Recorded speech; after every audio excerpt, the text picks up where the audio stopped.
I drove for 2 hours to get home, carrying an expensive bottle of wine as a party gift. The highway stretched endlessly under the gray December sky, and my fingers cramped around the steering wheel of my beat-up sedan. Although I had moved out and was living in a rented one-bedroom apartment far away, the moment I stepped through the door of the Henderson estate, the label of youngest daughter was immediately stripped away to be replaced by the sign, servant. My mother, Alara, took the gift bag from my hand before I could even set down my purse. She didn't say thank you. Her eyes swept over me as if I were a late delivery driver, someone whose presence was expected but not particularly welcome. Go to the kitchen, the prime rib isn't roasted yet. My back hurts too much, she said, then turned her back and walked away, her silk blouse swishing as she disappeared into the living room. My stomach twisted. I hadn't even taken off my coat. Christmas Eve began not with laughter, but with a stifling silence in the kitchen. The enormous slab of prime rib sat on the counter, still partially wrapped in butcher paper. I tied on the apron that hung on its familiar hook, the same one I'd worn since I was 16 and got to work. Season the meat, preheat the oven to 450 degrees, sear it, lower the temperature. Check the thermometer. Through the cracked door, I saw the whole family, Father Thaddeus, Mother Ilara, Sister Serafina, and Brother Caspian, sitting in the candlelit dining room. The warm glow of the chandelier made everything look like a scene from a holiday magazine. They were raising glasses of wine, sharing slices of the fragrant roasted prime rib that I had prepared, their laughter filtering through the doorway like music I wasn't invited to hear. Meanwhile, I stood alone by the cold kitchen table, checking the pecan pie one last time. The crust had turned golden brown, perfectly crimped edges that had taken me 20 minutes to get just right. They had started the feast without even caring if I was present or not. When the timer finally went off and I pulled the pie from the oven, I heard the scrape of silverware on plates, the murmur of satisfied conversation. I wiped my hands on my apron and walked out to the dining table. My seat welcomed me with a harsh truth. On my plate were not the delicious cuts of prime rib I had poured my heart into roasting. It was just the small, burnt edges, lying pitifully next to a bit of mashed potatoes, the leftovers, remaining after my family had picked clean the best parts. The meat was tough and charred black on one side, the kind of piece you'd normally throw away. My throat tightened. Serafina was cutting into a thick pink center cut, the juice running onto her plate. Caspian had piled his plate high with 3 slices. My father was chewing slowly, nodding with satisfaction. My mother glanced at me, her voice cold. Eat fast so you can clean up. I want to watch a movie at 8 o'clock. I picked up my fork. The burnt meat was tough and bitter. I hurriedly ate that meager amount of food in 5 short minutes, tears threatening to spill, but I forced myself to swallow them back. The mashed potatoes stuck in my throat like paste. Nobody asked me how work was going. Nobody asked about my drive. Nobody wished me Merry Christmas. After the meal, they moved to the living room to watch a movie, leaving me with the battlefield. Plates smeared with gravy and fat, wine glasses with lipstick stains, crumpled napkins. I cleared the table, stacked the dishes in the sink, planning to wash them after the movie. The kitchen was a disaster, pots and pans everywhere, the counter splattered with grease. I carefully arranged 5 forks and 5 of Alara's special Christmas dessert plates, white glazed porcelain with red and green polka dots, onto a serving tray. She'd bought them last year and made it very clear that nobody was allowed to use them except for special occasions. I divided the pecan pie into 5 portions as evenly as possible, measuring each slice with my eye, making sure nobody could complain that someone got more than someone else. I scooped a scoop of vanilla ice cream onto each slice, watching it begin to melt into the warm pie. The tray was heavy. My arms shook slightly as I carried it out. The living room was dark except for the glow of the television. A romantic comedy played on the screen, and I could hear the canned laughter from the TV speakers. They'd arranged themselves on the sectional sofa, my father in his recliner, my mother stretched out on the chaise, Serafina and Caspian sprawled across the middle. I distributed the dessert to each person, careful not to block anyone's view of the screen. My father took his plate without looking at me. My mother did the same. Caspian grabbed his with one hand, eyes glued to his phone.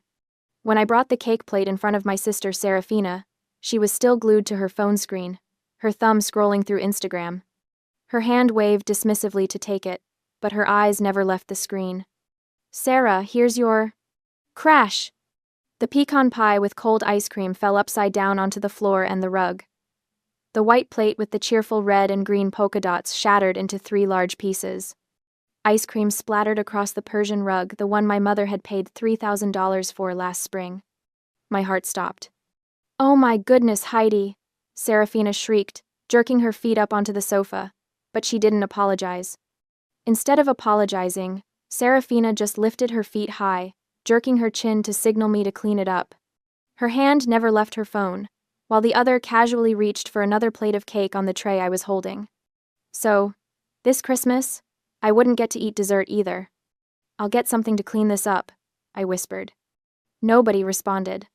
I went back to the kitchen to get a rag and the dustpan. My hands were shaking as I wet the cloth under the faucet. When I returned, I knelt down on the floor, my knees pressing into the soft rug. As I was kneeling, diligently wiping the cream stain off the floor, still wearing the apron I hadn't had time to take off, the phone in my pocket buzzed. A Facebook notification from Caspian. My stomach dropped. I pulled out my phone with sticky fingers. The notification showed a new video post. I clicked it. He had just posted a 10-second video. In the video, I was wiping the floor at Serafina's feet, while she ate cake and posed mockingly, pointing down at me with her fork. The angle made it look like I was bowing, like I was some kind of servant in a period drama. Caspian captioned it, "The maid is acting deep again. Cinderella wannabe. Help is hard to find." The video already had 12 likes. I looked up. Caspian was giggling, showing the screen to Serafina. She burst out laughing, nearly choking on her pie. My mother glanced over but said nothing, her face impassive. My father, Thaddeus, took a sip of beer and called out, his voice full of condescension. "Oh, come on. She likes doing it. Heidi was born to serve. Right, daughter?" More laughter. My mother remained glued to the TV, pretending she was deaf and blind to the cruelty happening right in front of her face. The whole room burst into laughter, even the actress on the TV seemed to be laughing at me. That was the moment everything inside me shattered. I didn't cry. I didn't scream.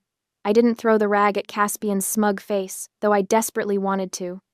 Instead, I placed the dirty rag decisively onto Caspian's expensive porcelain plate that was lying flat on the rug, the one he'd set down to film me. The rag landed with a wet plop, cream and pie filling smearing across the pristine white surface. Then I walked straight upstairs.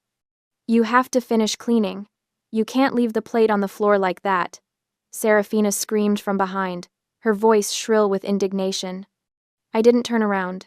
I kept walking, my footsteps heavy on the stairs. I walked past the turn of the stairs, vaguely hearing Caspian comforting her. "It's okay. She'll clean it up right away. No need to get angry like that." But I wasn't going to clean it up. Not tonight. Not ever again. I didn't go to my room to sleep. I didn't even pause at the top of the stairs. I walked straight to the guest room where I'd left my overnight bag, the bag I'd packed thinking I'd stay the night, maybe even through Christmas Day. How naive I'd been, just hours ago. I grabbed the handbag I hadn't even opened since stepping through the door and went straight out the back exit, the one that led through the mudroom. My coat was still downstairs, but I didn't care. The December air bit through my thin sweater as I crossed the driveway. I started my beat-up old car, a 2008 Honda Civic with a dent in the passenger door, and drove straight to Aunt Rowena's house, which was an hour away. My hands were shaking on the wheel, but not from the cold. From rage, from humiliation, from the sudden, crystalline clarity of what my life had become. The highway was dark and empty. Christmas lights twinkled in the windows of houses I passed. Normal families. Happy families. Families where the youngest daughter wasn't the help. By the time I pulled into Aunt Rowena's driveway, it was nearly 10 o'clock. The porch light was on, and I could see the warm glow of their Christmas tree through the front window. Uncle Silas opened the door before I could even knock. He must have seen my headlights. Seeing my state and the bag in my hand, he didn't ask long-winded questions, but simply said the warmest sentence I had ever heard. "Come in. We have eggnog." I burst into tears right there on the doorstep. Aunt Rowena appeared behind him, her face creased with concern. She pulled me into a hug that smelled like cinnamon and pine, and I sobbed into her shoulder while Uncle Silas quietly took my bag. They didn't press me for details. They sat me down on their couch, wrapped me in a fleece blanket, and put a mug of spiked eggnog in my hands. The Christmas tree lights blurred into soft reds and greens and golds through my tears. "When you're ready," Aunt Rowena said softly, squeezing my hand. I told them everything. The burnt meat, the dropped pie, the video, my father's words, the laughter. Uncle Silas's jaw tightened. Aunt Rowena's eyes filled with tears. "I knew Alara was cold," she said quietly, "but I didn't realize it had gotten this bad." "She's always been this way," I whispered. I just kept thinking that if I tried harder, if I was more helpful, maybe she'd—" My voice broke. "Maybe she'd love me." "Oh, sweetheart." Aunt Rowena pulled me close again. "This isn't about you. This has never been about you." That night, in the small, peaceful guest room at my aunt's house, I couldn't sleep. I lay in the dark, staring at the ceiling, replaying every humiliation. Every time I'd been treated like I didn't matter. Every time I'd swallowed my pride and my hurt, because I thought that's what family meant. Finally, at 2 a.m, I opened my laptop. It was time to face reality. The Henderson family believed they had me under their thumb thanks to a joint account opened when I was 16. My mother had insisted on it, for emergencies, she'd said, "so we can help you if you need it." But the help had only ever flowed one direction. I'd been depositing my paychecks there for years, dutifully transferring money for the utility bills, the groceries, the random expenses my mother claimed she couldn't cover. But they were wrong if they thought that was all I had. I was no longer that naive little girl who believed everything her mother told her. 3 years ago, I had secretly opened a high-yield savings account at a completely different bank, kept strictly confidential. Every bonus I'd earned, every overtime payment, every tax refund, it all went there.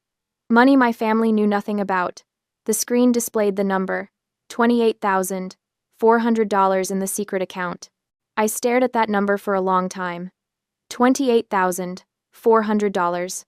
It had taken me 3 years of scrimping and saving, of saying no to dinners out with coworkers, of driving my beat-up car instead of buying something newer. Every dollar represented a choice, a sacrifice, a future I was building for myself. I switched tabs to the joint account where I usually left about $2,000 to pay utility bills for the family. Current balance, $0. I had just executed the transaction to withdraw every cent of my contribution. I'd done it in the car, sitting in Aunt Rowena's driveway, my fingers flying over my phone screen. Transfer all funds. Confirm. Done. $2,000 back in my control. When the clock on my laptop confirmed it was nearly 3 a.m., I checked my phone one last time. Perhaps at home, everyone had finished enjoying their movie night and the pecan pie with vanilla ice cream.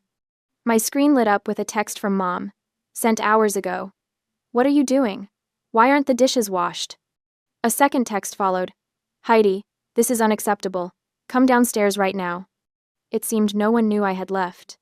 Perhaps Mom still thought I was the weak little girl, the Cinderella who would meekly go downstairs to clean up after everyone was asleep, too afraid of conflict to do anything but comply. Thinking of that, my heart wrenched. Had I really lived a life of endurance like that? The answer was obvious. Yes, for years. But tonight, in Aunt Rowena's room, wrapped in a borrowed nightgown and sitting in the glow of my laptop screen, I knew Cinderella was dead. There was only Heidi, the person holding the reins of her own finances, the person who'd had enough. I turned off my phone and went to sleep.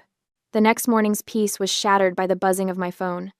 I turned it back on to check the time, and immediately the messages flooded in. Mom's text, sent at 7 a.m., was reproaching me for leaving disrespectfully and leaving the kitchen messy, ruining everyone's Christmas spirit. No mention of the video. No mention of what they'd done to me. I stared at the message for a long moment, then deleted it without responding. Aunt Rowena made me pancakes. Uncle Silas read the newspaper and occasionally looked at me over the top of it, his eyes concerned but kind. They didn't push me to talk. They just let me be. I stayed with them for 3 days. 3 peaceful, quiet days where nobody asked me to cook or clean or serve, where I was treated like a person, not a maid. When the weekend ended, I drove back to my rented apartment, a modest 1-bedroom in a complex 40 minutes from my office. It wasn't much, but it was mine. I'd moved out 6 months ago, desperate for space, for freedom, for a life that didn't revolve around my family's needs. I was unpacking my bag when my phone buzzed. Serafina.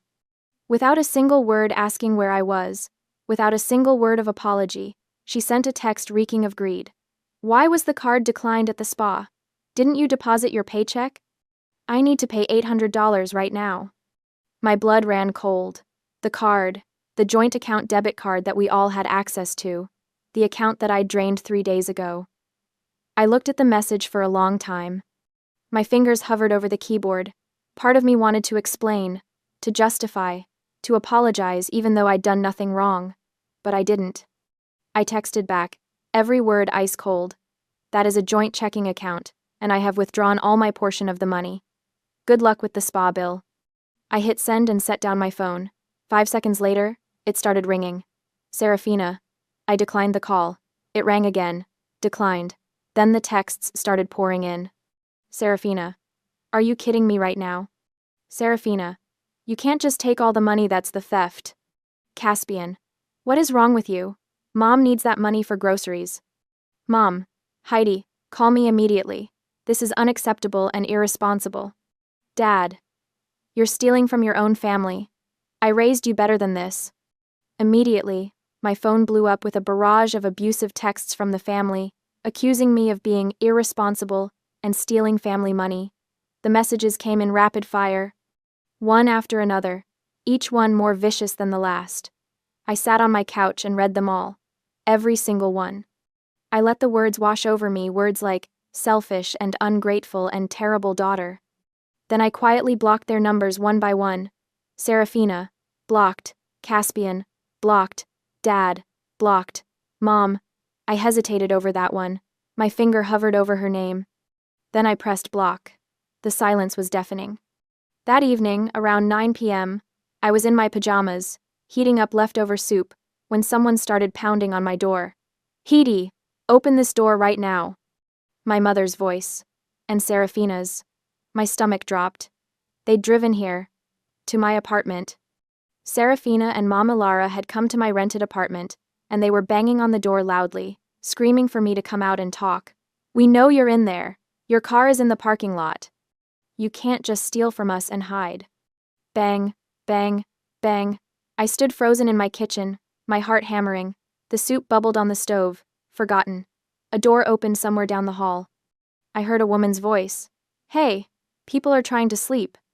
Mind your own business, Serafina shrieked. More banging. They were going to break down my door. I pulled out my phone with shaking hands and dialed 911. 911, what's your emergency? My mother and sister are at my apartment, banging on my door and screaming. I've asked them to leave, but they won't. I'm scared. The dispatcher was calm and professional. Are you in immediate danger? I don't know. They're very angry. They won't stop. Officers are on the way. Stay inside and don't open the door. 5 minutes later, 5 minutes of relentless pounding and screaming. I heard sirens. The banging stopped abruptly. I crept to my window and peeked through the blinds. 2 police cars. 4 officers. My mother and Serafina were on the walkway, both of them gesturing wildly, explaining something to the cops. One of the officers looked up at my apartment. I stepped back from the window. There was a knock, professional, controlled. Ma'am? Police. Can you come to the door? I opened it a crack, the chain still on. The officer was young, maybe 30, with kind eyes. Are you Heidi Henderson? Yes. Are you all right? I'm fine. I just want them to leave. He nodded. They're leaving now. We've explained that this is harassment. If they come back, call us immediately. Okay? Okay. After the police arrived and my mother and sister finally left, after confirming I was okay, the officers departed. I watched from my window as the patrol cars pulled away, their lights dark now. A few minutes later, there was another knock. Softer this time. I looked through the peephole. A woman about my age, holding a plate. I opened the door cautiously. Hi, she said, giving me a sympathetic smile. I'm Jane. I live in 3B. I heard all that commotion, and I just wanted to make sure you're okay. I brought cookies and hot cocoa. I burst into tears for the second time in 3 days. Jane brought over some cookies and hot cocoa for me, and we sat in my tiny living room. She didn't ask invasive questions. She just listened while I gave her the abbreviated version: family drama, Money issues, boundaries. Good for you, she said firmly, for calling the cops. That took guts. After she left, I sat alone in the dark, drinking the cocoa, eating the cookies, and for the first time since Christmas Eve, I felt something other than hurt. I felt angry. But unable to force me to open the door, they switched to attacking my livelihood. It started 2 days later. I was at work, trying to focus on a presentation, when my work phone, buzzed with a notification. Someone had tagged the company in a Facebook post. I opened it with a sense of dread. Caspian had written a long post about how his sister scammed the family and stole retirement funds, and how our company employed people with no moral character. Serafina had shared it and added her own commentary. They'd mobilized friends to flood my company's Facebook page, leaving a series of fake reviews. Employee Heidi is a scammer of her own family. Terrible character. Would never trust this company. My hands shook as I scrolled through them. There were at least 20 comments, all from people I'd never met, all saying horrible things about me. Then my desk phone rang. Heidi, can you come to conference room B, please? It was Linda from HR. My stomach dropped. The climax came the next morning. Father Thaddeus had called the company headquarters directly, fabricating a story that I stole retirement money and demanding to speak to my boss. On my first day back at work after the holidays, I was called into the meeting room by HR for a warning about letting personal matters affect the company's reputation. Linda and my manager, Stephen, sat across from me. The conference room suddenly felt very small. Heidi, Linda said carefully, we've received some concerning communications regarding you. I felt like I was going to throw up. Stephen leaned forward. Someone claiming to be your father called corporate yesterday. He made some very serious allegations about theft and fraud. And our social media has been flooded with negative comments about your character. It's not true, I said, my voice barely above a whisper. None of it is true. We're not accusing you of anything, Linda said quickly. But we need to address this. The company's reputation. I understand. My voice was hollow. A feeling of utter humiliation engulfed me. I thought I was about to collapse. These were my coworkers, my professional life. And my family had invaded it, poisoned it, tried to destroy it. We're giving you a formal warning, Stephen said, and he looked genuinely sorry. Keep your personal life separate from work. If this continues, we'll have to take further action. I nodded, unable to speak. I walked back to my desk in a daze. A few coworkers glanced at me, then quickly looked away. Did they know? Had they seen the posts? I sat down, stared at my computer screen, and felt the tears coming. While I was in despair, sitting at my desk trying not to cry, my phone buzzed. A text from Uncle Silas. Rowena and I want to help. Can you meet us for dinner tonight? There's someone I want you to meet. That evening, Uncle Silas made an appointment for me to visit the office of attorney Lysandra Vale, his high school best friend, a sharp woman specializing in handling family financial fraud cases. She's the best, Uncle Silas said as we drove to her office. If anyone can help you, it's Lysandra. The office was in a nice building downtown, all glass and steel. We took the elevator to the 7th floor. The reception area had leather chairs and abstract art on the walls. Attorney Lysandra Vale was exactly what I needed to see. She was in her early 50s, with silver-streaked hair pulled back in a neat bun and eyes that missed nothing. She wore a crisp navy suit and shook my hand with a firm grip. Silas has told me a bit about your situation, she said, gesturing for us to sit. But I'd like to hear it from you. So I told her everything. The joint account, the years of exploitation, Christmas Eve, the video, the harassment, the attack on my job. She listened without interrupting, taking occasional notes on a legal pad. When I finished, she sat back in her chair and studied me for a long moment. Do you have documentation? She asked. Of what? The joint account, your deposits, the video, the harassment, the calls to your employer. I nodded. I have bank statements, screenshots of the texts before I blocked them. The video is still up on Facebook, and HR has a record of my father's call. A slow smile spread across Lysandra's face. Good. That's very good. After hearing the story and reviewing the evidence, I'd brought printed bank statements, screenshots on my phone, a link to Caspian's video. Attorney Lysandra was convinced we would win. This is textbook financial exploitation, she said, tapping her pen against the legal pad. You were a minor when they opened that joint account. You've been making regular deposits for years. They've been withdrawing funds for personal expenses, spa treatments, entertainment without your consent. And the harassment campaign, especially the call to your employer, constitutes intentional infliction of emotional distress. Hope flickered in my chest. So you think we have a case? I think we have an excellent case. She paused. But I want to be upfront with you about costs. My hope dimmed immediately. I charge $350 an hour for this type of work, Lysandra continued. A case like this, with discovery, depositions, possibly going to trial, we're looking at $25,000 to $30,000 in legal fees. The number hit me like a physical blow. When thinking about the cost of hiring a lawyer, my heart sank. I only have over $20,000 in savings, I said hesitantly, my voice trembling with worry. If the lawsuit drags on, I won't have enough money to pay your hourly fees. The thought of giving up flashed through my mind. I would be bankrupt before reclaiming justice. All that money I'd saved, all those sacrifices, would be gone. And for what? My family would probably just declare bankruptcy anyway, and I'd be left with nothing. My family at this moment must be gloating. My silence after the HR incident and after blocking them at the door surely made them think I was scared, that I had been subdued.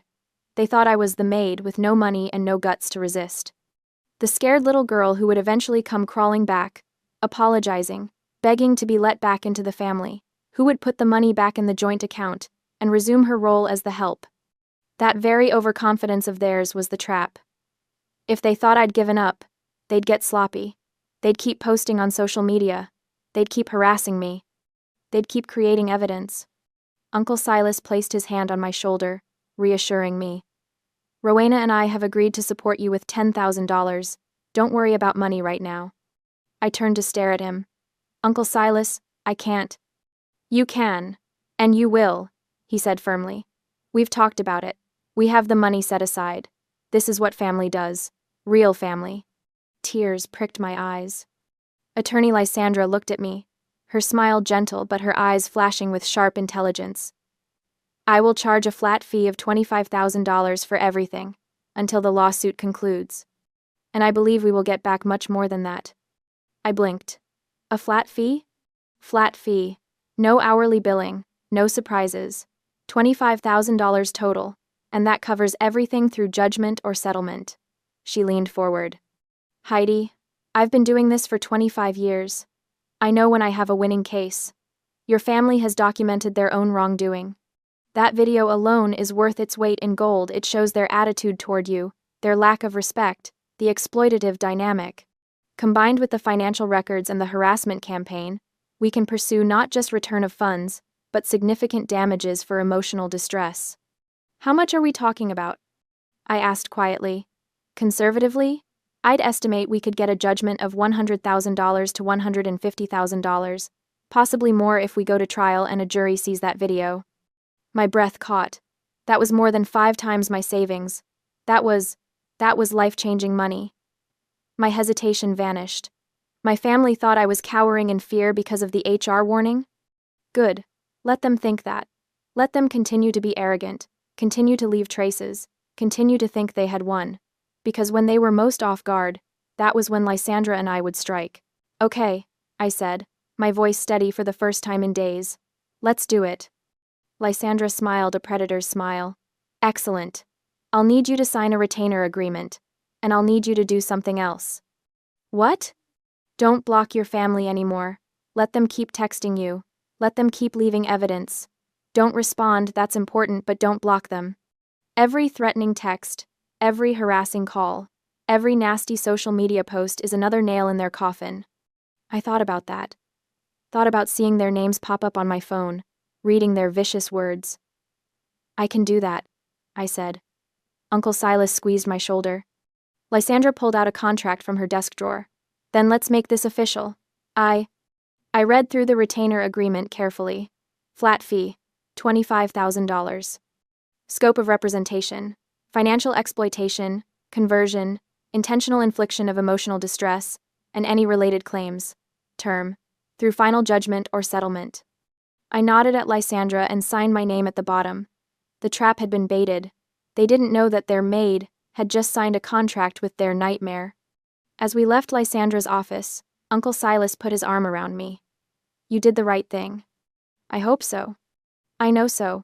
Your aunt and I have watched your family treat you like dirt for years. We should have intervened sooner, but we're here now. That night, lying in bed in my apartment, I unblocked my family's numbers. Within minutes, the texts started coming in. Mom, your silence speaks volumes. You should be ashamed of yourself. Serafina, when you come crawling back, don't expect us to forgive you easily. Caspian, hope you're happy you ruined Christmas for everyone. Dad, a daughter who steals from her parents deserves nothing. I read each one carefully, screenshot each one, and filed them in a folder on my phone labeled Evidence. Then I set down my phone and smiled in the darkness. Let them talk. Let them threaten. Let them dig their own graves. Lysandra was right. They were handing me the case on a silver platter. Back in Lysandra's office, the air still smelled of leather and calculated justice as she laid out documents like a dealer at a blackjack table. Heidi, I want you to understand something, Lysandra said, tapping her Mont Blanc pen against the folder. We're not just filing a lawsuit, we're building a financial fortress around your future and letting them crash against it. I nodded, my hands folded in my lap. 3 days had passed since Aunt Rowena's house, since Uncle Silas had made that phone call. 3 days since I'd stopped being the family doormat and started being the plaintiff. 2 causes of action, Lysandra continued, sliding a stapled document toward me. Defamation of character because they publicly branded you a thief and a parasite. And tortious interference with employment because Caspian's little Instagram crusade was designed to destroy your professional reputation. The words looked stark on the page.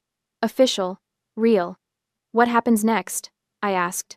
Lysandra's smile was sharp as a scalpel. Discovery. The beautiful, terrible phase where everyone has to show their cards. We request financial records, communications, evidence. And Heidi? She leaned forward. Your family is going to learn that transparency is not their friend. The discovery phase felt like watching a slow-motion car crash from a safe distance.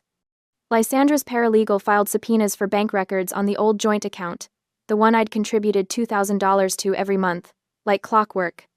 The one my family had treated like a community piggy bank for their whims. When the statements arrived, Lysandra spread them across her conference table like crime scene photos. Look at this, she said, running her finger down the deposit column. Month after month. Heidi Henderson. $2,000. Heidi Henderson. $2,000. She flipped to the withdrawal side. And here? Serafina Henderson. $1,200. Salon and boutique charges. Elara Henderson. $800. Country club membership. Caspian Henderson. $600. Electronics store. The numbers told the story I'd lived but never voiced. I was the engine. They were the passengers. They called you the parasite, Lysandra said quietly. But the math says otherwise. My throat tightened. Seeing it in black and white official bank letterhead, transaction codes, dates, made it undeniable. I hadn't been imagining things. I hadn't been dramatic or ungrateful. I'd been used. But the real explosion came from the asset investigation. Lysandra had hired a forensic accountant, a woman named Margaret who looked like somebody's grandmother but had the instincts of a bloodhound. She dug into property records, loan documents, credit reports. What she found made my father's Christmas Eve tantrum look like a minor inconvenience. Your father took out a second mortgage on the Henderson estate, Margaret explained during our meeting, her reading glasses perched on her nose. 14 months ago. Amount: $175,000. I blinked. A second mortgage? Why? According to the loan application, it was for business investment purposes. Margaret's tone was dry as desert sand. But when we cross-referenced with business registrations, tax filings, and corporate databases, we found nothing. No LLC, no partnership, no legitimate business entity. Lysandra leaned back in her chair. Translation: your father gambled on some scheme probably sold to him by a smooth-talking con artist and lost everything. Does my mother know? I asked. Margaret shook her head. The mortgage documents only required one signature because your father's name was primary on the title. He didn't need her permission. The house they'd been so proud of, the one they'd lorded over me like proof of their superiority, was drowning in debt. The marble countertops, the chandelier in the foyer, the manicured lawn, all of it was leveraged to the hilt. "They're underwater," Lysandra said, "and they don't even know it yet." 4 months after Christmas Eve, I walked into the county courthouse wearing a navy blazer and my most professional heels. The building was all cream-colored stone and echoing hallways, the kind of place where whispers carried and judgment was literal. My family didn't have money for fancy attorneys. The discovery phase had bled them dry, responding to subpoenas, scrambling to justify their spending, trying to explain away Caspian's social media posts. They'd consulted a few lawyers, but retainer fees started at $15,000, and their accounts were already scraped thin. So they represented themselves. I spotted them across the courtroom gallery. Thaddeus in a wrinkled suit that had fit him better 20 pounds ago, Alara clutching a knockoff leather portfolio, Serafina chewing gum with her arms crossed, Caspian scrolling on his phone until the bailiff told him to put it away. They looked diminished, smaller somehow. Lysandra sat beside me at the plaintiff's table, her posture relaxed but her eyes alert. She'd prepared me for this. Coached me through testimony, reviewed exhibits, explained courtroom procedure. But nothing fully prepared me for the moment the judge entered and everyone stood. All rise. The Honorable Judge Patricia Moreno presiding. Judge Moreno was a woman in her late 50s with steel gray hair and an expression that suggested she'd heard every excuse in the book and believed none of them. She settled into her chair and surveyed the room. Case number 2, 4CV8831, Henderson versus Henderson, Henderson, and Henderson. Counsel, are we ready to proceed? Lysandra stood. "Ready for the plaintiff, Your Honor." My father lurched to his feet. "Ready for the defense, Your Honor." It began. Lysandra was surgical. She presented the bank statements first, walking the judge through my contributions versus their withdrawals. Then came the social media posts, screenshots of Caspian's Instagram stories calling me a greedy traitor and a family deserter, complete with laughing emojis and tags to my employer's official account. Tortious interference requires proof that the defendant intentionally disrupted the plaintiff's employment relationship, Lysandra explained. Mr. Caspian Henderson tagged Heidi's employer. He used her full name. He made allegations designed to damage her professional standing. That's textbook interference. Then came the defamation evidence. Text messages from Serafina calling me a lying thief in a group chat with extended family. A voicemail from Alara telling me I was ungrateful and disturbed. An email from Thaddeus to his brother, my Uncle Silas, claiming I'd stolen family funds and abandoned my responsibilities. Every word, preserved. Every insult, documented. When it was my father's turn to respond, he stood and immediately began to unravel. "Your Honor, this is ridiculous," Thaddeus said, his voice rising. "My daughter is making a mountain out of a molehill. We're a family. Families have disagreements. That doesn't mean—" "Mr. Henderson," Judge Moreno interrupted, "please address the specific allegations. Did you or did you not send this email?" She gestured to the exhibit on the screen, his message to Uncle Silas, dated December 26th. Thaddeus's face flushed. "I was upset. She left us on Christmas Eve. She embarrassed us in front of—" "Did you send the email, sir?" "Yes, but—" "And did you know the allegations in that email were false at the time you sent it?" His jaw worked. "I believed she'd taken money from the joint account without permission. An account she contributed $2,000 to monthly, while your family withdrew funds freely," Lysandra interjected smoothly. "An account she had every legal right to access." Thaddeus's composure cracked. "She was living under our roof, eating our food, using our utilities. That money was her contribution to the household." "Was there a written agreement stipulating that?" Judge Moreno asked. Silence. "Was your daughter ever prevented from accessing those funds before December 24th? More silence. "Mr. Henderson, I suggest you stick to facts rather than feelings." But Thaddeus couldn't. The narcissism that had ruled our household for decades, the absolute certainty that he was right, that he was owed, that his children existed to serve him, came roaring to the surface. "This is absurd," he shouted. "She's my daughter. I raised her. I fed her. And this is how she repays me? By dragging us to court like common criminals? Mr. Henderson. She's vindictive. She's always been difficult. Ever since she was a child, she's had this attitude, this entitlement. Mr. Henderson, you need to... I don't need to do anything, his voice echoed off the courtroom walls. I'm the victim here. She abandoned her family. She's the selfish one. The bailiff took a step forward. Judge Moreno's gavel came down hard. Mr. Henderson, you will control yourself, or you will be held in contempt. Do you understand? Thaddeus was breathing hard, his face a mottled red. Elara grabbed his arm, whispering frantically, but he shook her off. And that's when Lysandra played the ace. Your Honor, if I may, she said calmly, I'd like to introduce Exhibit F into evidence. She nodded to her paralegal, who queued up a video on the courtroom screen. It was 10 seconds long, filmed on an iPhone, vertical format, slightly shaky. The perspective was from above, looking down at a cream-colored tile floor. And there I was, on my hands and knees, scrubbing. Caspian's voice came through the speakers, amused and casual. Look at Cinderella. Guess she forgot the ball was cancelled. Laughter from off-screen Serafina, probably. Then the video ended. The courtroom was silent. This video was posted to Mr. Caspian Henderson's Instagram story on Christmas Eve, Lysandra said quietly. It was viewed by approximately 200 of his followers before being deleted. Fortunately, several individuals captured screenshots and recordings. Judge Moreno's expression didn't change, but her eyes were hard. And the context? The plaintiff had been made to clean the floor after her brother deliberately dropped a tray of dessert dishes. This was not an isolated incident, but part of a pattern of emotional abuse and exploitation documented by the plaintiff's testimony. Lysandra let that sink in. Then she continued. Heidi Henderson was not a daughter in that household, Your Honor. She was unpaid labor. She was a maid, a scapegoat, and a piggy bank. And when she finally stood up for herself, her family responded with a coordinated campaign of defamation and harassment. My father tried to sputter a response, but Judge Moreno held up a hand. I've heard enough.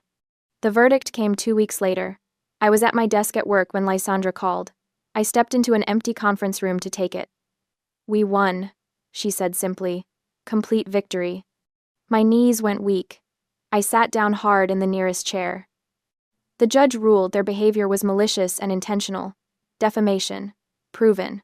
Tortious interference, proven. She awarded you $130,000 in compensatory damages for harm to your reputation and economic losses. $130,000.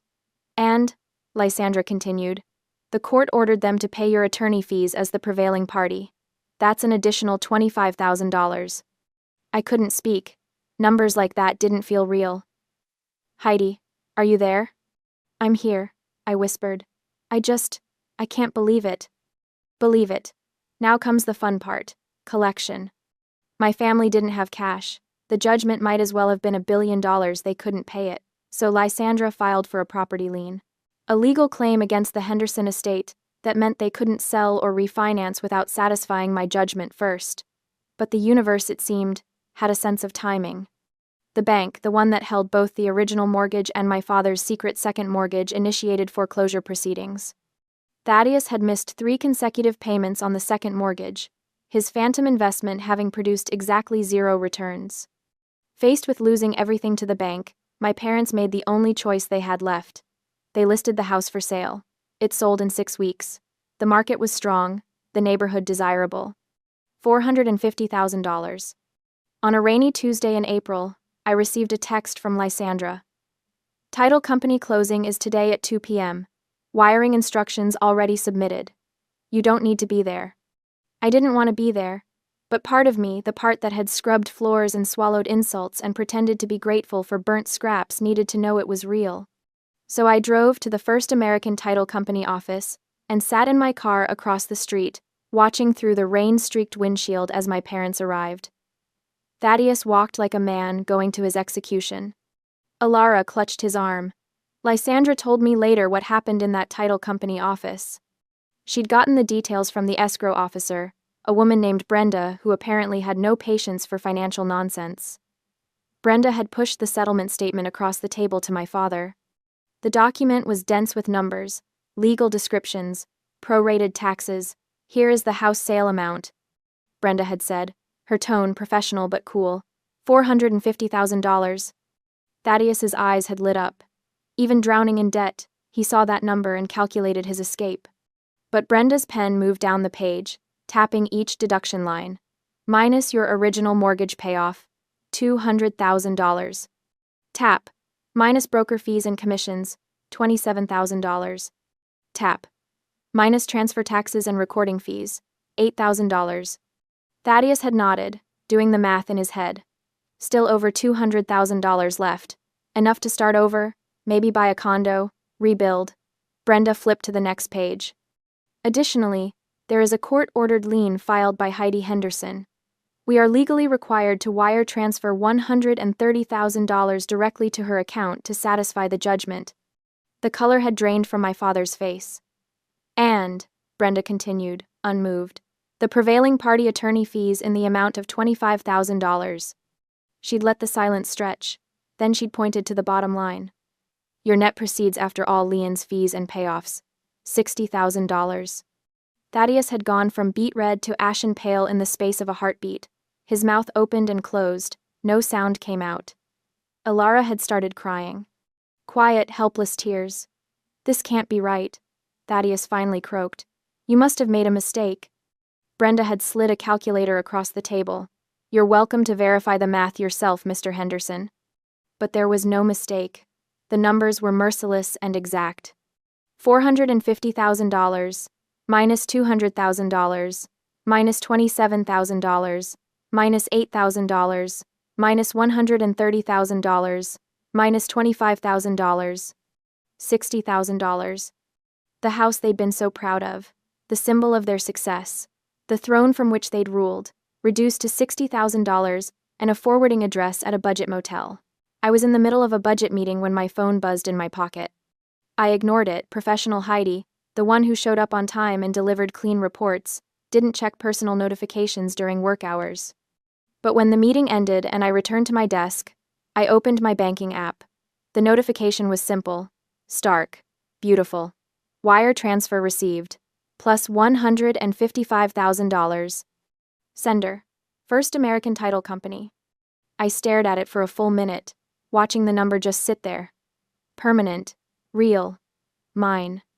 Around me, the office hummed with its usual energy, keyboards clicking, phones ringing, someone laughing at the coffee station. Normal sounds, normal day. Except I was holding a phone that displayed the dollar equivalent of my dignity, my boundaries, and 4 months of legal warfare. I didn't cry. I didn't cheer. I just closed the app, took a breath, and went back to work. But that night, alone in my apartment with a mug of chamomile tea, I let myself smile. This wasn't money my parents had given me out of love or obligation. This wasn't an inheritance or a gift. This was restitution. This was justice with a dollar sign attached. They'd tried to break me, and instead, they'd funded my freedom. The next morning, I drove to Aunt Rowena and Uncle Silas's house. The wisteria was blooming along their fence, purple cascades that smelled like spring and second chances. Rowena answered the door in her gardening apron, dirt smudged on her cheek. Heidi, I wasn't expecting you today. Come in, come in. Uncle Silas was in the kitchen, assembling a sandwich with the focused precision of an engineer. He looked up when I entered and gave me one of his quiet smiles. She's got that look, he said to Rowena. The look that means something important happened. I sat at their kitchen table, the same one where I'd cried and confessed, and plotted my escape 4 months ago. But this time, I wasn't running toward them for shelter. I was walking toward them as an equal. I pulled an envelope from my purse and slid it across the table. What's this? Rowena asked, wiping her hands on a dish towel. $10,000, I said simply. The loan you gave me, plus an extra $200 for interest, even though you said you didn't want it. Uncle Silas opened the envelope and saw the cashier's check. His eyebrows rose. Heidi, you didn't have to. Yes, I did. My voice was steady. Certain. You believed in me when I didn't believe in myself. You gave me the tools to fight back. This isn't just repayment, it's gratitude. Rowena's eyes got shiny. She reached across the table and squeezed my hand. We're proud of you, sweetheart. So proud. Lysandra said you were the easiest client she'd ever had, Silas added. Organized, honest, determined. You did the work, Heidi. We just pointed you in the right direction. I stayed for lunch. We didn't talk about the lawsuit or my family's implosion. Instead, we talked about normal things. Rowena's garden plans, Silas's upcoming retirement, my ideas for maybe taking a weekend trip somewhere I'd never been. It felt good, clean. Like a chapter closing and a new one beginning without fanfare or drama. Just life, moving forward. 12 months have passed since the gavel fell and the dust settled. I'm sitting in my studio apartment, my own place, purchased with a mortgage I qualified for, all by myself, holding a mug of hot cocoa. The steam curls up toward the ceiling, and outside my window, the city is dressed in December lights. It's not a mansion. It's 500 square feet with a galley kitchen and a bathroom the size of a closet, but every inch of it is mine. The walls are painted a soft gray I chose. The bookshelf holds my favorites, organized by genre, not shoved into whatever space was left after everyone else claimed the good shelves. The bed is made with flannel sheets I bought on sale, and nobody's going to mess them up or demand I wash theirs first. I don't eat leftovers unless I want to. I don't serve anyone but myself. I don't calculate how much of my paycheck needs to disappear into a joint account for people who see me as an ATM with legs. The settlement money, $155,000, sits in a high-yield savings account, slowly growing interest. I use some of it for the down payment on this place. The rest is my safety net, my emergency fund, my screw-you money if I ever need it. I have a retirement account now. I have a budget that actually works. I have a therapist I see twice a month who's helping me unpack 26 years of being told my needs didn't matter. I'm learning what it feels like to be enough, just as I am. Tomorrow, I'm having lunch with Aunt Rowena. She called last week, her voice warm and conspiratorial. I'm making glazed ham and pecan pie. You should come over. We'll make it a proper celebration. Celebration of what? I'd asked. Of you, sweetheart. 1 year of freedom. That's worth celebrating. So tomorrow, I'll drive to her house and sit at that kitchen table again. I'll eat food made with love instead of obligation. And when Aunt Rowena serves the pecan pie, the same dessert I once scraped off a floor while my brother filmed and laughed, I'll add a scoop of cold vanilla ice cream. Not because someone told me I could have it. Because I want it, and I'll enjoy every single bite. I don't keep tabs on my family anymore. I blocked their numbers, muted their names on social media, and built a wall between their chaos and my peace. But information has a way of seeping through. I heard from a cousin that Thaddeus is living in a budget motel off the highway, working the night shift as a janitor at a storage facility. Apparently, he tried to reconnect with extended family, posting long, rambling messages on Facebook about how he'd been betrayed and abandoned, but most people just blocked him. Nobody wants to be the next target of his blame spiral. Alara filed for divorce 6 months after the house sale. She's living in a subsidized apartment, collecting what little social welfare she qualifies for. I heard she tried to reach out to me through a mutual acquaintance, wanting to talk and explain, but I declined. Some bridges aren't worth rebuilding. Serafina and Caspian drifted away to different cities. No forwarding addresses, no updates. They cut contact with everyone, including each other. I suppose when the money runs out and the audience gets bored, there's not much left to hold on to. I don't feel sorry for them. I don't feel vindicated either, not in the chest-thumping, triumphant way. Mostly, I feel free. Free from the weight of their expectations. Free from the script that said I had to endure abuse because we shared DNA. Free from the lie that staying silent was the same as being kind. I set down my mug of cocoa and walked to the window. The city lights blur into soft halos, and somewhere out there, people are living their lives, complicated, messy, beautiful lives. I think about the girl I was a year ago.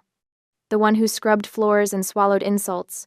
The one who believed that being useful meant being loved. She's still part of me. But she's not all of me anymore. Now, I'm the woman who fought back, who hired a lawyer and gathered evidence and sat in a courtroom and won, who took the money that was legally, rightfully mine, and built something new. I'm the woman who learned that silence isn't always golden. Sometimes, it's just submission in disguise. And when you finally find your voice, when you use it to testify, to advocate, To defend yourself, that's when the real power comes. They thought I was the help because I stayed quiet. They didn't know I was just saving my voice for the testimony that would end them. I smile at my reflection in the window. Tomorrow, there will be glazed ham and pecan pie. And I will eat it all, with cold vanilla ice cream melting into every perfect bite, because I'm not anyone's maid anymore. I'm just Heidi. And that, finally, is enough.